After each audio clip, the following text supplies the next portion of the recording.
War అకాడమీకి స్వాగతం. UPSC, TGPSC, APPSC మరియు అన్ని ప్రభుత్వ పరీక్షల తయారీకి మీ నమ్మకమైన గమ్యం. నమస్కారం.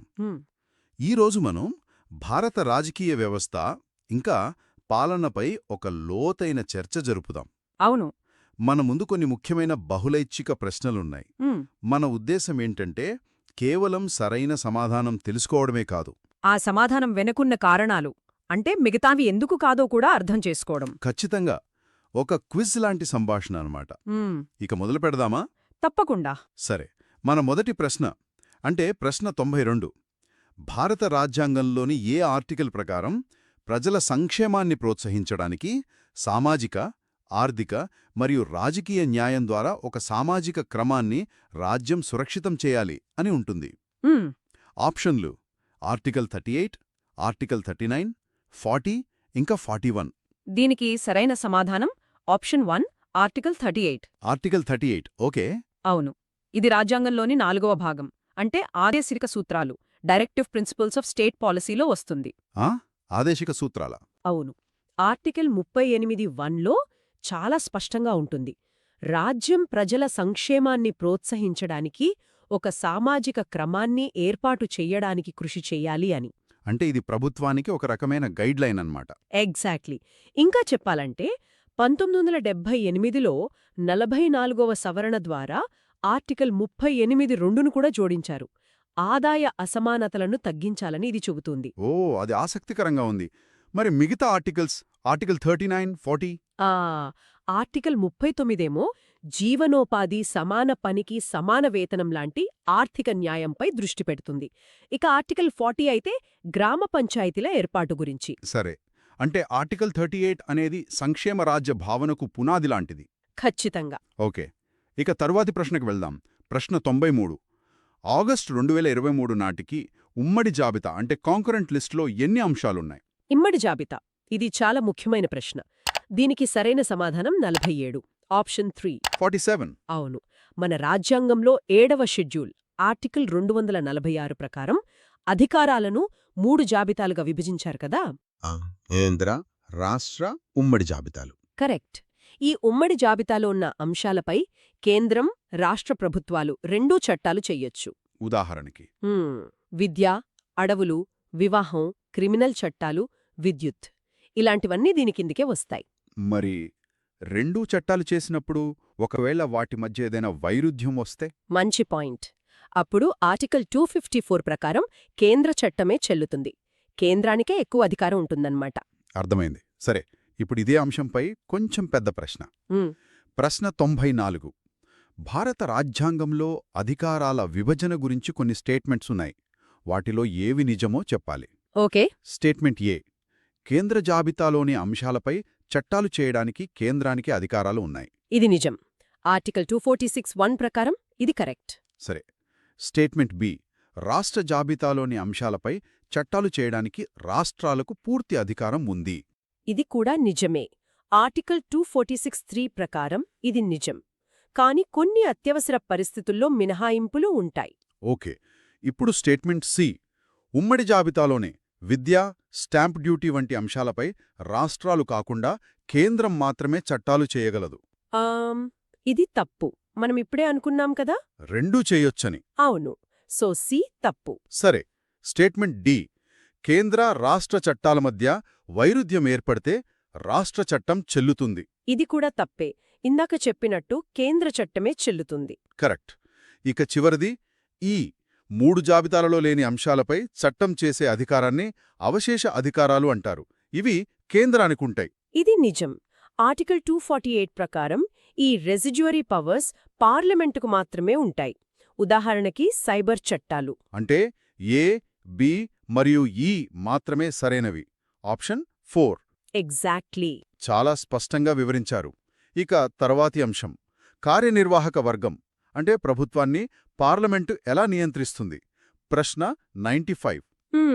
స్టేట్మెంట్ ఏ: పార్లమెంట్ అనేక తీర్మానాల ద్వారా కార్యనిర్వాహక వర్గంపై నియంత్రణ పాటిస్తోంది. ఇది నిజం. వాయిదా తీర్మానం, అవిశ్వాస తీర్మానం లాంటివి చాలా ఉంటాయి. Okay. Statement B: calling attention లేదా వాయిదా తీర్మానం ద్వారా అత్యవసర ప్రజా ప్రాముఖ్యత ఉన్న విషయాలు లేవనెత్తుతారు. ఇది కూడా నిజమే. ముఖ్యంగా వాయిదా తీర్మానం చాలా పవర్ఫుల్. అది కేవలం లోక్సభలోనే ప్రవేశపెడతారు. రైట్. ఇక స్టేట్మెంట్ సి. సెన్సర్ తీర్మానమంటే మంత్రిమండలి రాజీనామా చేయాలి. హా, ఇక్కడే చాలామంది కన్ఫ్యూజ్ అవుతారు. ఇది తప్పు. ఎందుకు? సెన్సార్ తీర్మానమనేది ప్రభుత్వం యొక్క ఒక నిర్దిష్ట విధానంపై అసమ్మతి తెల్పడం మాత్రమే. దానివల్ల రాజీనామా చేయాల్సిన అవసరం లేదు. కేవలం అవిశ్వాస తీర్మానం పాసైతేనే ప్రభుత్వం రాజీనామా చేయాలి. ఓ, ఆ తేడా చాలా ముఖ్యం. అంటే ఏ మరియు బి మాత్రమే నిజం. ఆప్షన్ 3. అవును.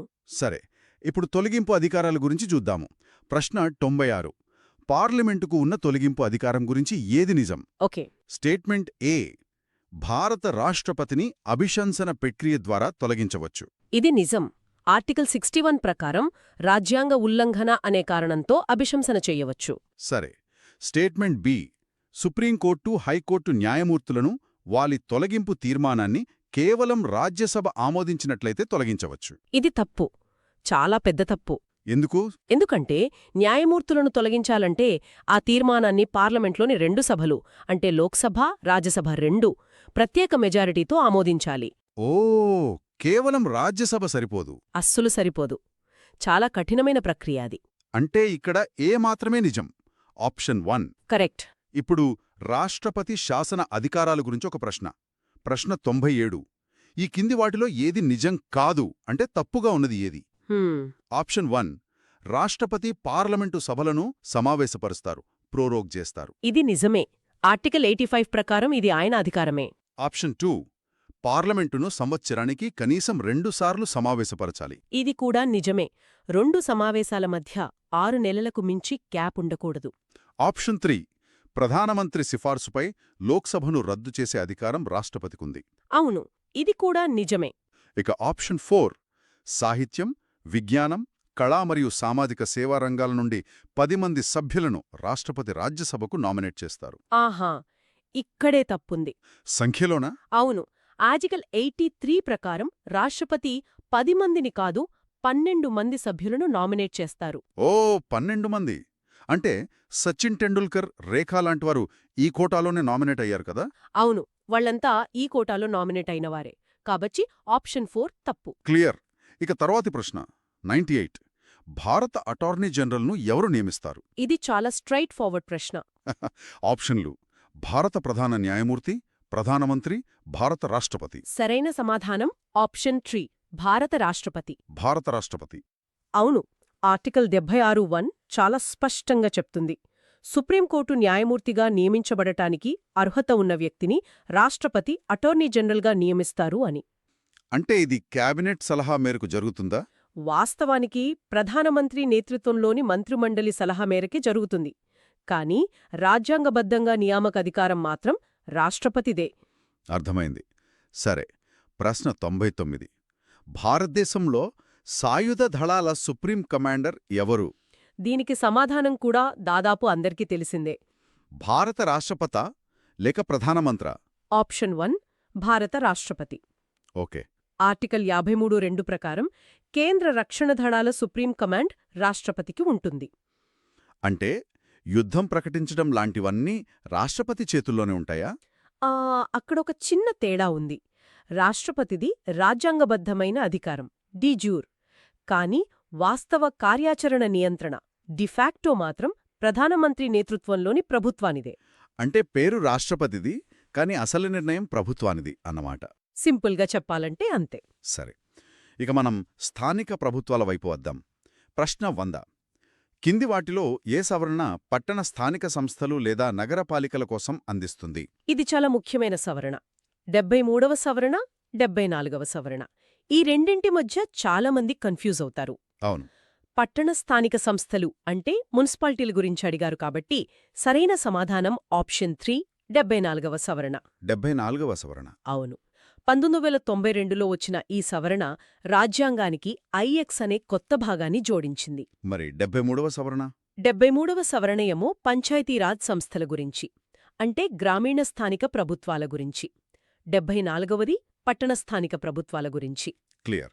73 గ్రామాలకు, 74 పట్టణాలకు. అంతే. సరే, మన చివరి ప్రశ్న ప్రశ్న నూత 1.